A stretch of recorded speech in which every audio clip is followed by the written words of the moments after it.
হযরত জাকারিয়া আলাইহিস সালাম সম্পর্কে আল্লাহ পাক রব্বুল আলামিন সূরা মারইয়ামের শুরুতে আলোচনা করেছেন। আল্লাহ বলেন, ইন্না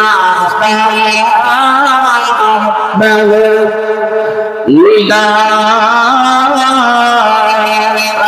খাফিয়া। হযরত জাকারিয়া আলাইহিস সালামের একটা বোন জিন্দিগির মধ্যে যত বাবু কাজ ছিল সব বাবু কাজের মধ্যে প্রথম নম্বরের যে বাবু কাজের কথা আল্লাহ বলেন, ইযনা রাব্বাহু নিদাআন খাফিয়া। জাকারিয়া নবীর মধ্যে প্রথম নম্বরের যে গুণটা আল্লাহ বেশি পছন্দ করেছেন, আল্লাহ বলেন, আমার জাকারিয়া গভীরে রাতে নীরবে একা একাই আমি আল্লাহর দরবারে কান্নাকাটি করে বেশি। একজন নবী জান্নাতে যাওয়া সহজ, সমস্ত রাসূলগণ গোনাহ থেকে মাসুম নিষ্পাপ। এটা আমাদের বাংলা। কোন নবীর জীবনে কোনো গুনাহ করে নাই। নবী যদি গুনাহ না করে তাহলে আল্লাহ দরবারে কেন কাঁদবে? বুঝেন নাই?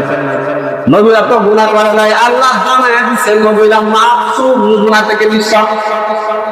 গুনাহ যদি আমার জীবনে না থাকে, আল্লাহ যদি আমার ঘোষণা দেয় তুমি নিষ্পাপ, আমার কান্দার কারণ কি?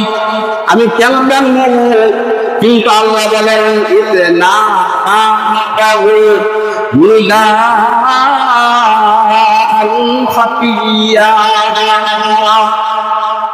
জাকারিয়া নবী গোপনে গোপনে কাঁদে, একলা একলা কাঁদে।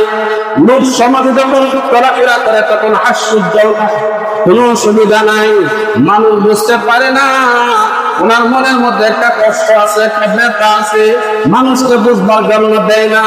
কিন্তু জাকারিয়া নবী একা একা যখন হয় আল্লাহর ঘর মসজিদে দুইটা বাসার কামরার মধ্যে একটু নামাই যাইয়া নামাজটা দিশা দুই রাকাত নামাজ পড়া আল্লাহর দরবারে চোখে চোখে কান্দে, আল্লাহ দুনিয়ার সব কিছুই তো আমার দিলা, একটা জিনিস আমার দিলা না, এই জিনিসের নাম আমার কোন সন্তান না, আমার কোন। এই আয়াতগুলোর মধ্যে মুফাসসিরিনে কেরামগণ উল্লেখ করেছেন আল্লাহ পাক রব্বুল আলামিন জাকারিয়া নবীর জীবন নিয়ে আলোচনা করছেন। এগুলোর মধ্যে সর্বপ্রথম